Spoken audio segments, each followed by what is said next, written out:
Bless you.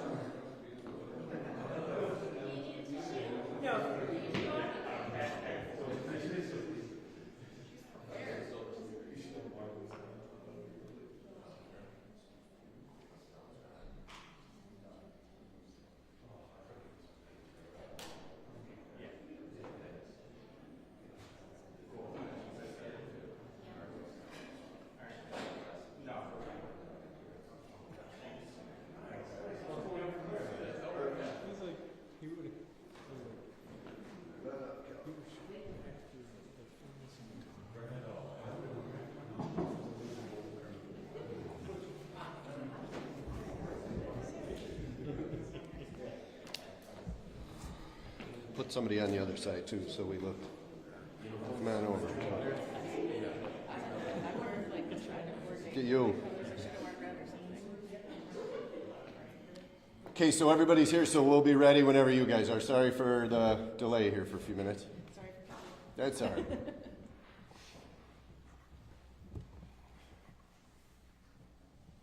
We good? Okay. All right, thank you everybody for being here and for joining us. I'm joined up here up front with Under Sheriff Rago, Chief Evelyn from the Geneva Police Department, and First Assistant District Attorney Kelly Wolford. So I just want to, this has been covered, but I do want to give a brief update synopsis that the Sheriff's Office was contacted in June of 2023 by current Geneva American Legion Commander A.J. Frado. This was concerning irregularities in the bank records going back nearly 10 years regarding transactions that were documented and many that appeared to be missing. This Commander Frado discovered this shortly after he took over the commandership in 2023.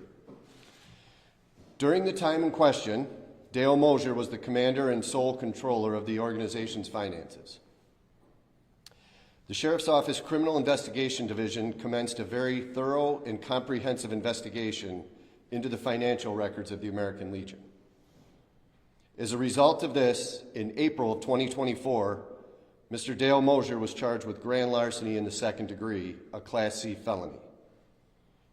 We were able to determine probable cause that he had stolen in excess of $92,000 from the American Legion between 2018 and May of 2023. Following his arraignment on this charge, Mr. Mosher was released on his own recognizance. He was formally indicted on this charge, and that was announced on April 1st of this year. Mr. Mosher had been attending all of his scheduled court appearances through this time until last month, when he failed to appear for a scheduled court appearance on September 18th. His case was set for trial this month. Following the missed appearance, the court issued a bench warrant for Mr. Mosher.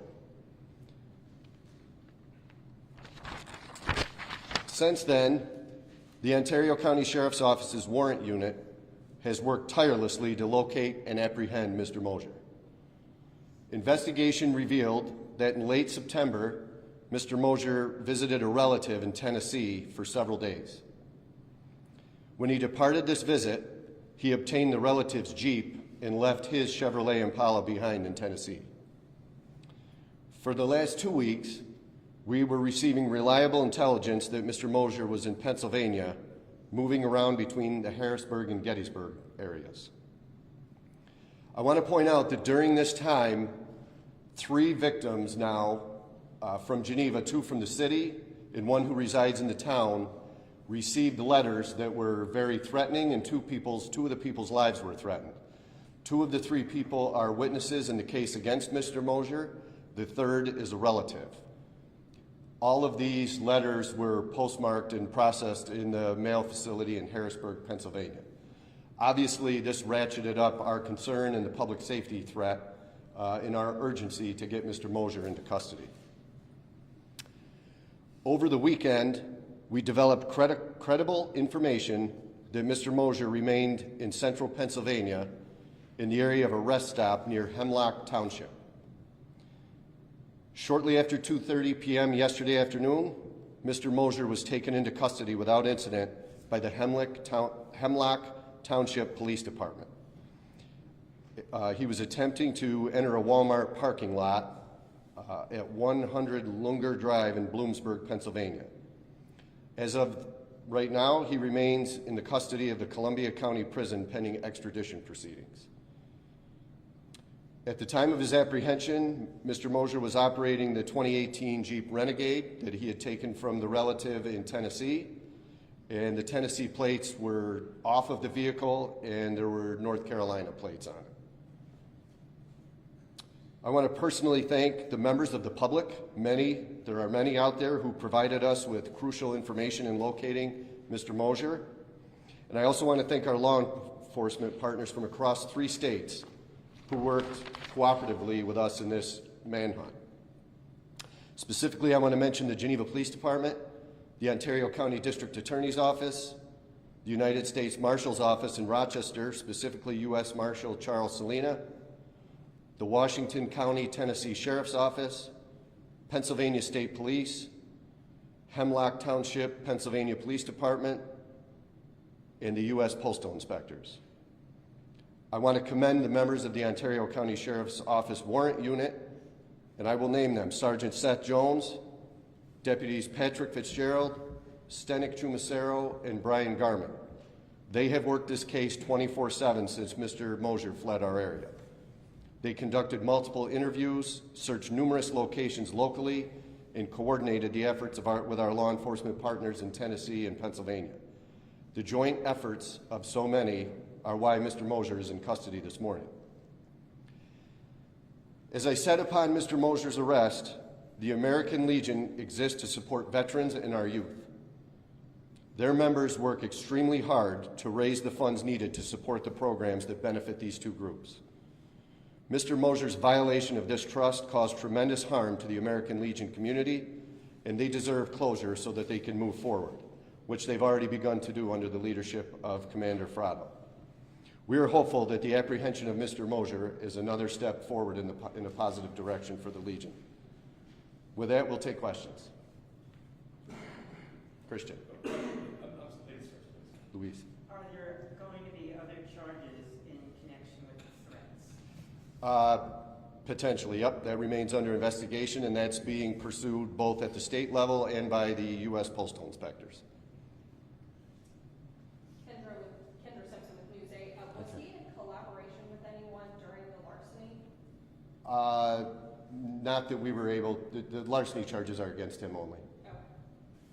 The Christian. amount, I've seen some specific amounts, like 92,000 XYZ. 638 maybe? Yeah, along those lines. How do we arrive at that? This was bit by bit, right? Cash by cash, check by check. I mean, this must have been exhaustive, extensive to arrive at a number like that. It was a 10-month grueling investigation into bank records, transaction receipts, surveillance video that was compiled by investigator Doug Smith from our criminal investigation division, who has since retired, but will be a key witness in this case.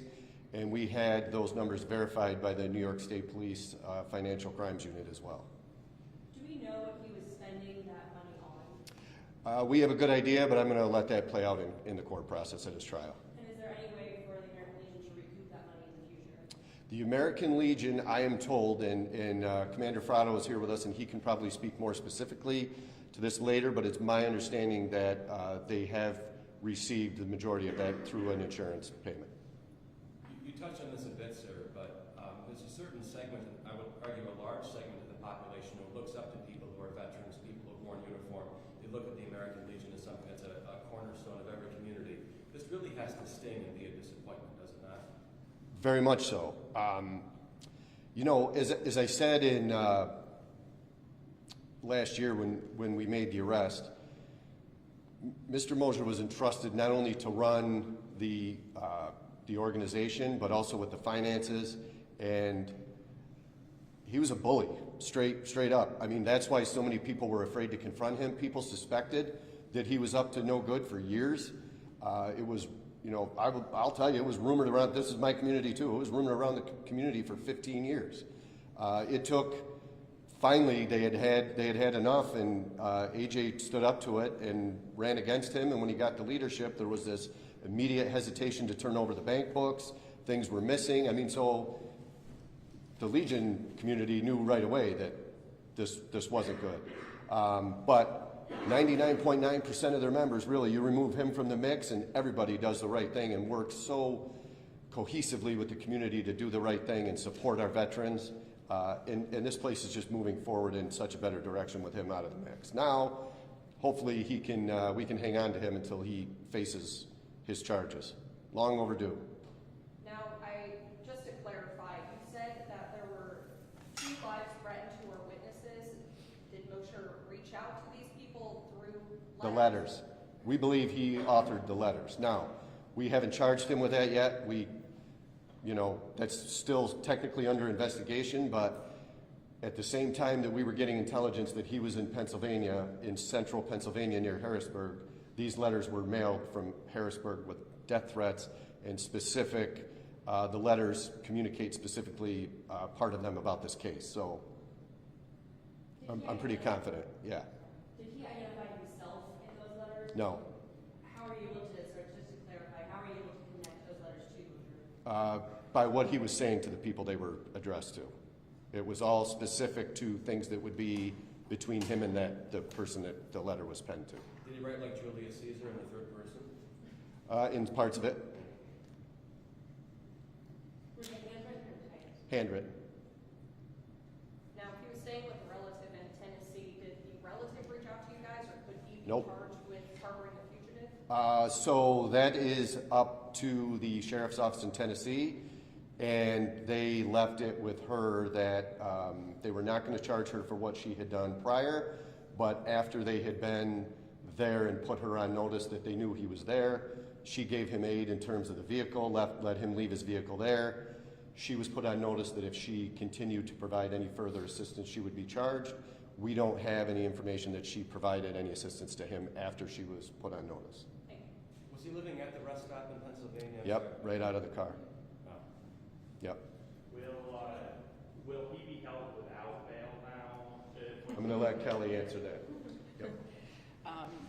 I'm Kelly Wolford from the District Attorney's Office. With respect to an individual who takes off from court and a bench warrant's issued in the state of New York, but he's arrested in another state, there's extradition proceedings that have to take place. He is entitled to have a judge in Pennsylvania arraign him, and there's a potential that that judge could set bail. Whether or not that occurs is going to totally depend on what happens down in Pennsylvania. Once he is returned to this state, then the judge here, who is scheduled to hear his case starting on November 10th of 2025 as far as the trial, can determine whether or not she sets bail. That judge is the one that issued the warrant here. The next step in the proceeding would be to determine whether or not he waives extradition and voluntarily returns to the state. If he fights extradition, then we'd have to obtain a governor's warrant and have him return to the state against his will. I think you had another question? 10? I did. That was good. You should sit down a little. Follow up with Kelly? I'm gonna follow up. Okay. All right. Absolutely. Actually, I was gonna ask if we know the relationship between the relative, between Mosher and Dale and Casey. We do. It was his sister. And regarding the extradition process, you said he could voluntarily elect to return to New York. I misunderstood. If he waives that, could you explain that again? Sure. You have a right to have the governor issue a warrant to return you to the state, which would be our application to Governor Hochul to petition the governor of Pennsylvania to force this individual back to New York State. He can waive that process and agree to return. So you can waive a governor's warrant and return, and we call it waiving extradition. But it means that he will come back here in custody. Does that make sense? Okay. So you wouldn't just be in that Jeep again driving up here? Okay. No, I mean, that's not unheard of, that a judge would sometimes release somebody on bail and tell them that they have to return to the demanding state. We're just hopeful that that doesn't happen in this case. I think we tend to see it going the other way with some of New York's bail reform. We sometimes see a release of a fugitive in New York that's wanted in a different state, but it tends to not happen going the other way. So if he comes back voluntarily and waives extradition, he will come back in custody and will remain in custody? He gets to go before Judge Argento, who has his case, and Judge Argento has to make a decision whether she will set bail at any amount of money.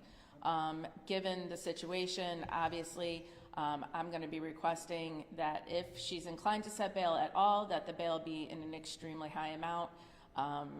The amount of effort that you have already heard that went into bringing him into custody in Pennsylvania, that will all be laid out in front of Judge Argento, and hopefully she will listen to that information. It is a case where he can get bail. There are times when people can't, but even under these circumstances, we're going to be asking for extremely high bail when he's returned.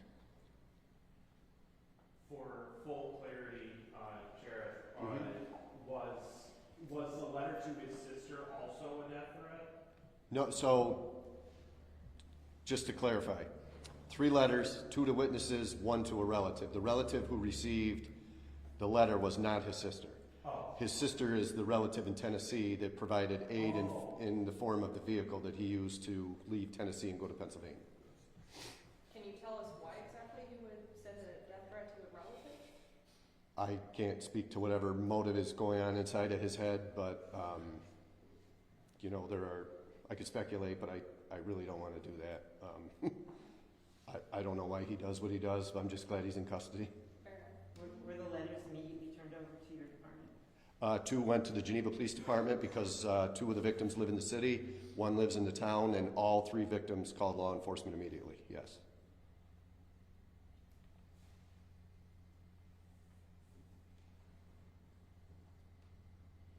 Anything else? There's 2 that I have left, but one is clarification, state question, clarification on the timelines. I've seen this reporting. I think you just said it was 2018. No. If you can clarify the timeline Yes. as well as the amount. I've seen the numbers there. Yeah, I'll let Kelly speak about the timeline. Okay.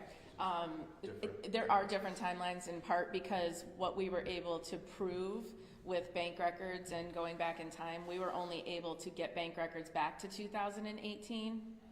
Okay, so we have bank records from 2018 forward, and there's slight deviation at the top end of what the amount was. Some of the forensic accounting has brought us over $100,000. But I would like, it to be clear, 2018 was the beginning of what we were able to prove. It is not in any way what we think is the beginning of when this started. Right. So what he was able to do prior to that date, we do not have any evidence of, unfortunately. Is there any possibility that you could get evidence in the near future about that? No, it's just with the way bank records are that I know investigator Doug Smith went back as far as he possibly could in getting bank records, and that was the farthest back we could get. So, okay, so in reporting, those bank records were not available, not that they were missing or. Correct. The records were not available. Correct. So when we prosecute a case and when the sheriff's office was investigating this case, they got the records directly from the banks themselves. We were not relying on Legion like statements that you might get in the mail. We were relying on the bank records themselves, and banks only kept the transaction data going back to 2018. So final clarification on that. Forensic accounting says it was over 100,000, but the bank records indicate only 92,000. Not exactly. Not exactly. The total amount that we believe that we're able to prove is just over $100,000. The original amount, the $92,000, was a combination of the forensic accounting done by the Legion and the review by the New York State Police. The difference is, since the New York State Police did their review, we were able to determine some additional things that they didn't know before we went to grand jury. Okay, perfect. Thank you. Can you speak at all to the precedent for a case like this? Someone who's already been indicted, they were ready to go to trial, and then leaves the state. Right. So, from the prosecution's perspective, this happens on occasion. It's sort of rare that it would happen at this point in the prosecution. He'd appeared at every court appearance. There had been times during this case that we had heard that maybe he had left town, but he ended up showing up at the next court date. And until he failed to appear, we can't do anything to keep him here except for tell him he needs to appear. But I will have to say, Judge Argento, as soon as he did not appear on the 18th as directed, a bench warrant was issued that day, and I have to thank the sheriff's office and everybody that cooperated with them, because immediately they were looking for Mr. Mosher. And I can't say that that happens in every case in every jurisdiction. We're lucky to have them, and we're lucky that they put the amount of time and effort that they did into trying to find Mr. Mosher, even before the threats started. Will we get to hear from a representative of Yep. the American Legion? Yep, AJ's here, the commander. Yep. Very quick, what's the next step in Pennsylvania? Oh. Court-wise? So he should have a court date either today or sometime this week in Pennsylvania, where he's arraigned in front of a superior court judge on the fugitive information.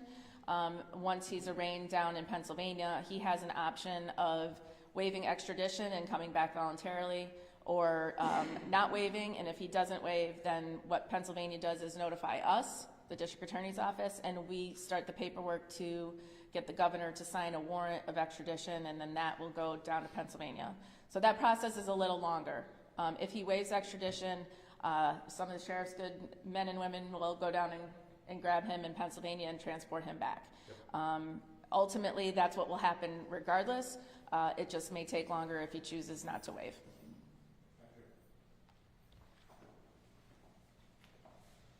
Just to follow up on a point that Kelly made, while we're able to bring charges for theft going back to 2018, Mr. Mosher was in a leadership role at the Legion for 20 years. So think about what the magnitude of loss at his hands. As commander for 20 years?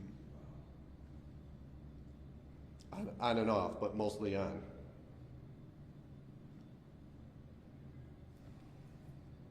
All right, thank you, everyone.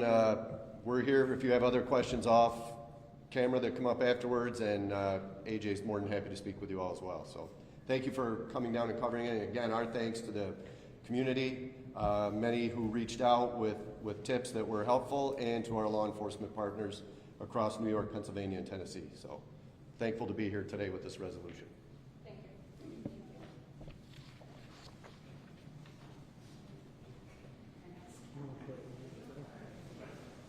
sir.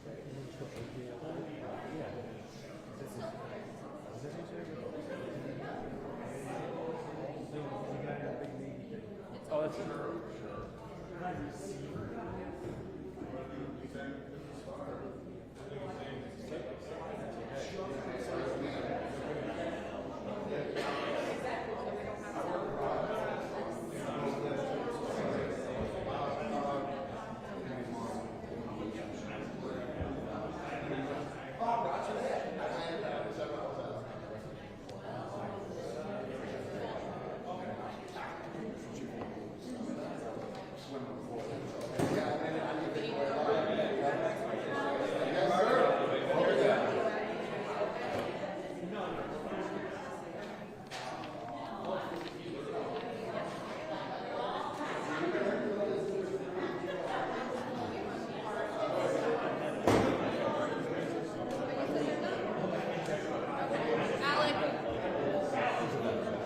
To get Winnek in. Yeah, that was more.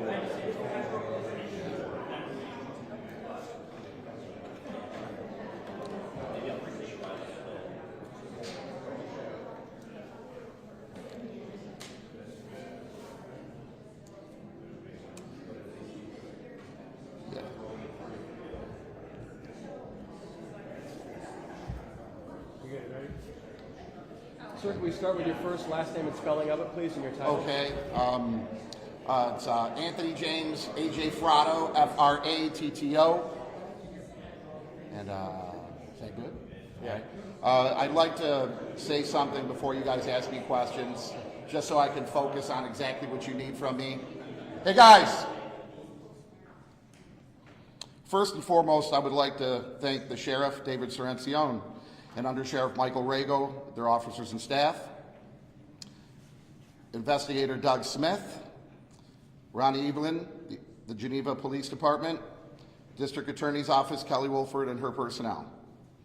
We at the Geneva American Legion are grateful for the efforts that have been put forth in order to capture the disgraced ex-commander, Dale Mosher. As frustrating and as exhausting as the situation has been, I hope it's a reminder to one and all that it's always the right thing that must be done. Nobody is above the law. Your character is everything, and this individual had absolutely none. I don't want to waste my breath on this person any more than I have to, but I would like to give you some swift insight.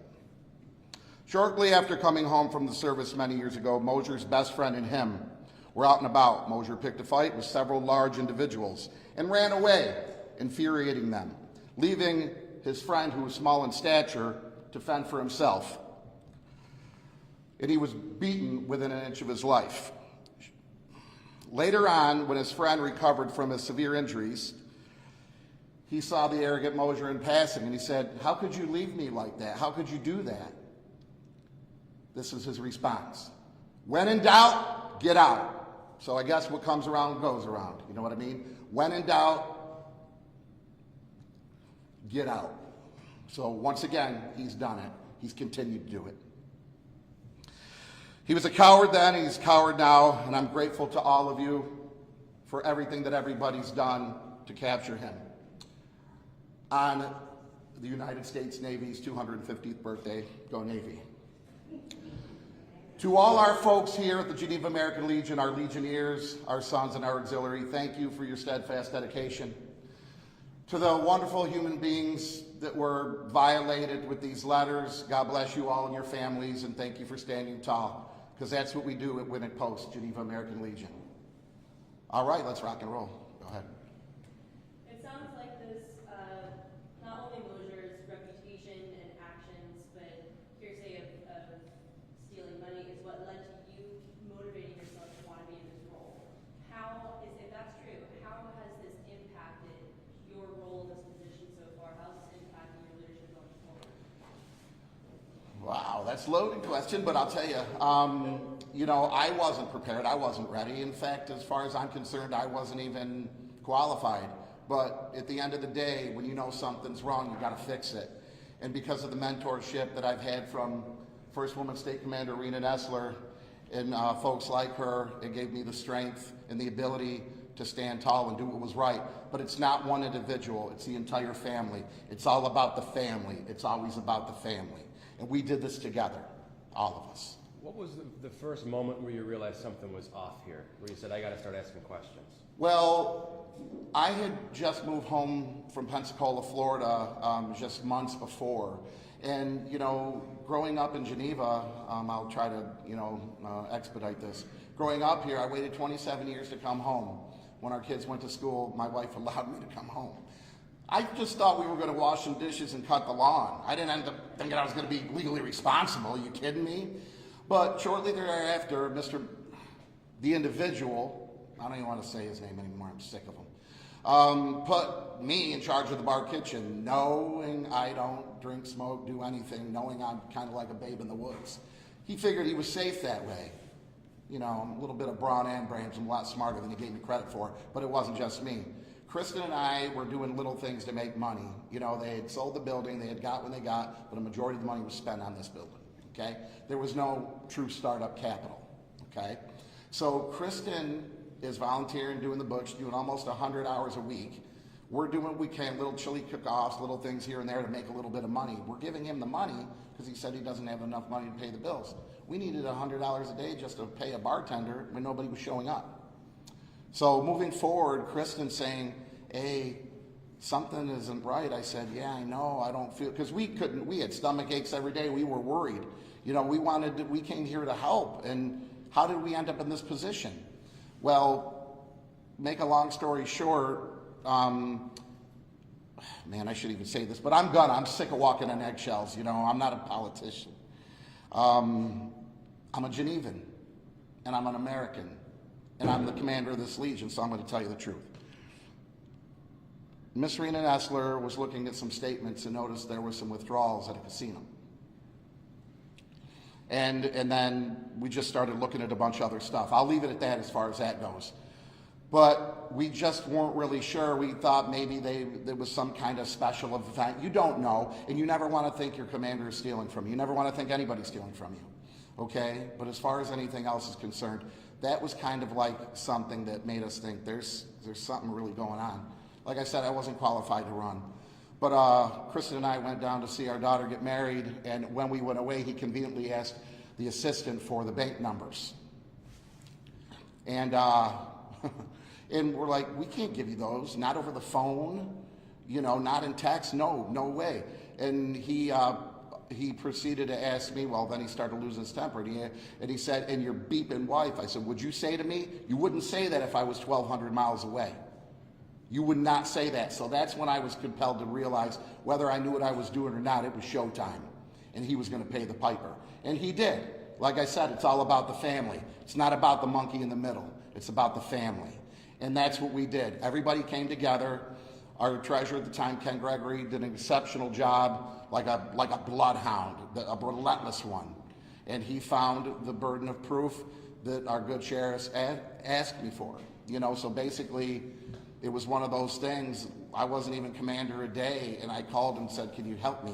Because there were people pounding on their chest, we want an investigation. I'm like, well, why did you do it before? Why you got to wait till a kid comes home? Why didn't you do it? But at the end of the day, everybody collectively took care of business, and it's an honor and a privilege to be here, and hope this is a lesson to everybody out there. You're not smart, you're not slick, you're not going to get away with it. That may have happened in the past, but today's day and age, with all the technology there is, you're not going to get away with it no matter how smug and arrogant and narcissistic you are. You're going to pay. And I hope everybody took a page out of this book, and they take it, and they learn from it, and they don't attempt to do it. Because organizations like this all over the country, they're fading fast. The greatest generation has faded. And if we don't start stepping up as the young Americans, you know, it's all over. You need these things. You need the traditional values. You should still stand by the fact that you should look at your flag and be proud of it and salute it. You should be a young man that learns chivalry and open a door for a lady. Yes, sir, no, sir, yes, ma'am, no, ma'am. We got to get back to these values, and that's what we're going to do here. We are a veteran organization that believes in the pillars, okay? And these pillars, you can look it up. I'm not going to give you all the answers. But if you come here, you will learn about them. Your children will learn about them. Because that's what we want. It's a veteran organization at the Geneva American Legion, but we also want the community to come here, meet people, understand, and learn from these individuals. You continue to emphasize that you are a family here. Yes. How has this affected the Legion as a whole? Well, I thought by doing this, all the people that were pounding on their chest would come back in droves. They haven't. But the people who truly care have. And, you know, whether they're 15 or 90, there's still people that are volunteering here with their whole heart. And that's a beautiful thing. That's true commitment. That's honor, courage, and commitment. Just like I was taught by my family, and by the United States Navy, and by people like Rena, and all the wonderful people I met at the Legion as a little boy, learning how to swim in that pool that led me to my career and eventually back home. Are you worried about rebuilding the trust to the public over what this guy has done? If we haven't done it by now, we're never going to. It's really that simple. We have done everything we can possibly do. I mean, being politically correct and saying the right things and doing all the right things. I'm not just going to do that when the little light's on. You got to do it all the time. You got to do it when nobody's looking. All right? And people have gotten away from that. And they utilize this new technology. You can make up whatever you want anymore. But you're never going to get away from the truth. The truth will always be told.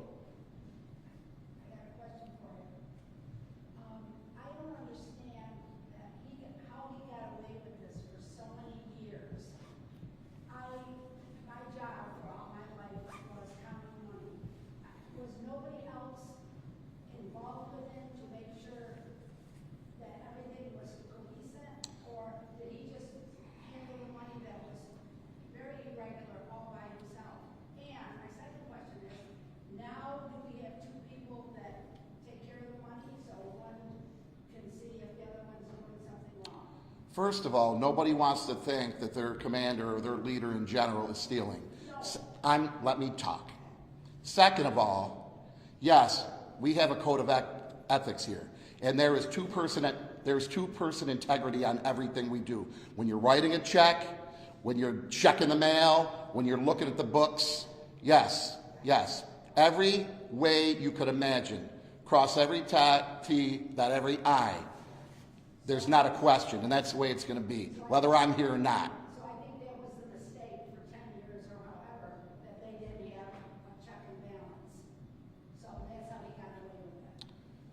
People are human and make mistakes. It's a learning curve.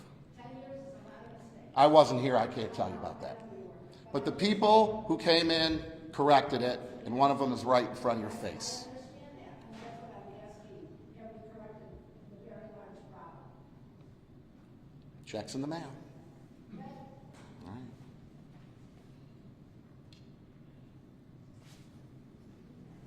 Once again, thank you to the sheriff, the undersheriff, the chief of police,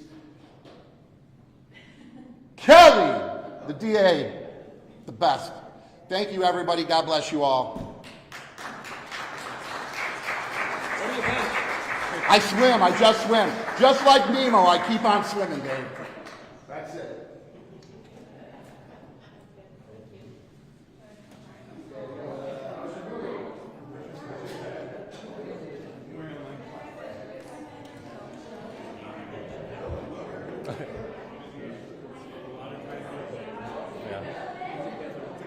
We got chicks out there now too.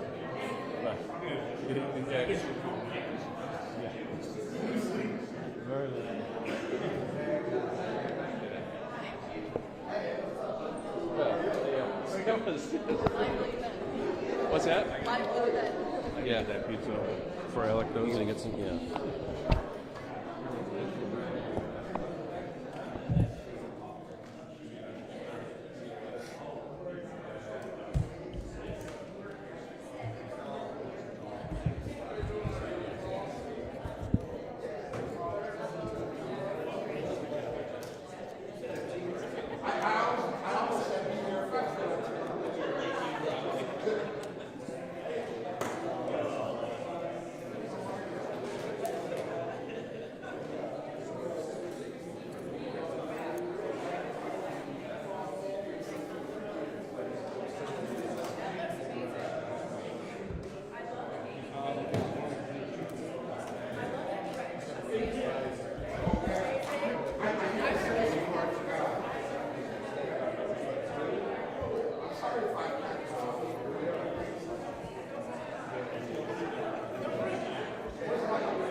something.